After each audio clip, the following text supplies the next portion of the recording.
Shalom Bapak Ibu Saudara-saudaraku yang dikasihi Tuhan Yesus. Topik kita, pembahasan kita untuk bahan sermon Perhalado yaitu Hari Sukacita bagi umat Tuhan. Dan khotbah kita atau bahan sermon kita yang akan kita gali adalah dari Yohanes pasal 10 ayat 11 sampai ayat 16. Hari ini kita akan merenungkan perkataan Yesus yang sangat indah, yaitu akulah gembala yang baik. Mengapa perkataan ini menjadi sumber sukacita bagi umat Tuhan? Karena kita memiliki gembala yang tidak pernah meninggalkan dombanya. Mari kita masuk dulu ke latar belakang Nats. Untuk memahami perkataan Yesus ini, kita harus melihat konteksnya. Pada pasal sebelumnya, yaitu Yohanes pasal 9, Yesus baru saja menyembuhkan seorang yang buta sejak lahir. Namun, para pemimpin agama Yahudi justru mengusir orang itu dari rumah ibadat. Mereka lebih mementingkan aturan daripada belas kasihan. Mereka adalah pemimpin yang gagal menggembalakan umat Allah. Karena itulah dalam pasal 10 atau Yohanes pasal 10 ini, Yesus membandingkan dirinya dengan para pemimpin tersebut. Di Israel, pekerjaan gembala bukan sekedar memberikan makan domba. Gembala berjalan di depan, mencari padang rumput, melindungi dari serigala, mengobati domba yang terluka, bahkan mempertaruhkan nyawanya bila ada binatang buas yang menyerang. Sebaliknya, ada orang upahan yang hanya bekerja karena upah. Ketika bahaya datang, ia melarikan diri dan membiarkan domba diterkam.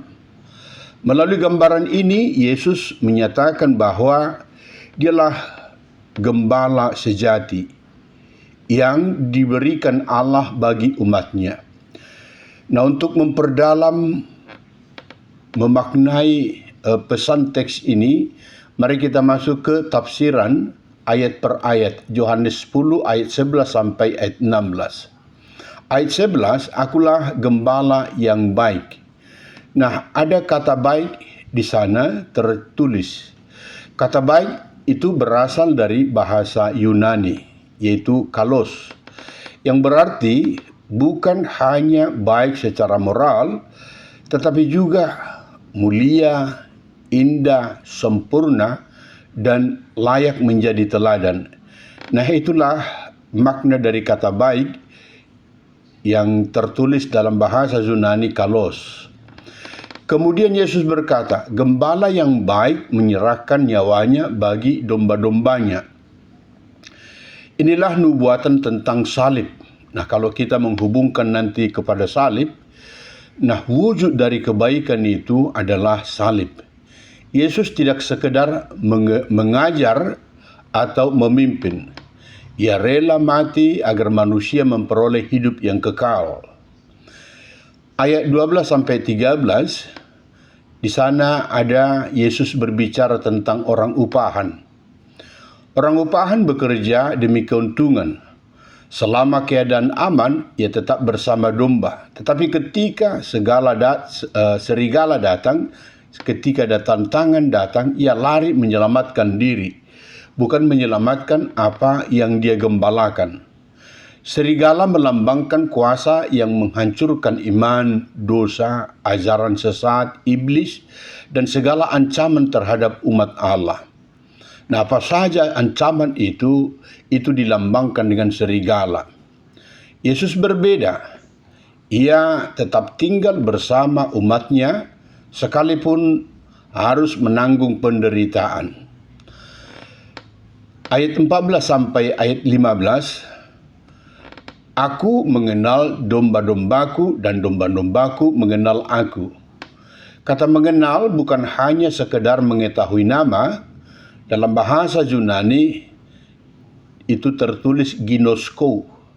Kata ini menggambarkan hubungan yang akrab, dekat dengan penuh kasih. Artinya Yesus mengenal pergumulan.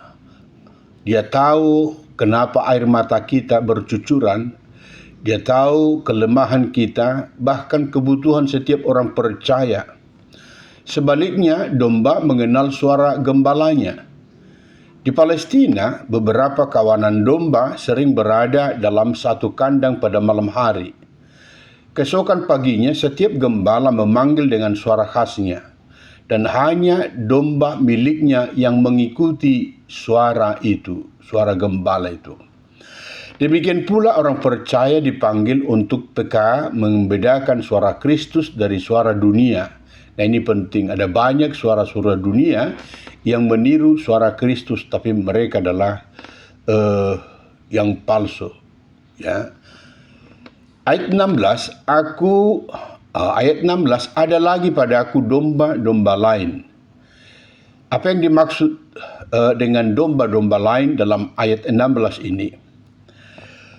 Yang dimaksud adalah bangsa-bangsa lain di luar Israel. Keselamatan di dalam Kristus tidak hanya untuk satu bangsa saja, tetapi bagi semua orang yang percaya kepadanya. Nah, karena itu Yesus berkata, mereka akan menjadi satu kawanan dengan satu gembala. Di dalam Kristus tidak ada lagi tembok pemisah, semuanya dipersatukan oleh kasih Kristus. Nah, itulah tafsiran yang bisa kita angkat dari ayat-ayat tadi. Nah, sekarang kita masuk dengan pesannya. Apa pesan yang bisa kita tangkap dari dari bahan sermon kita, dan pesan ini akan menjadi bahan kita untuk khotbah nanti di sektor-sektor. Nah, ada 3 pesan yang bisa kita angkat. Pesan yang pertama, sukacita lahir karena kita memiliki gembala yang rela berkorban.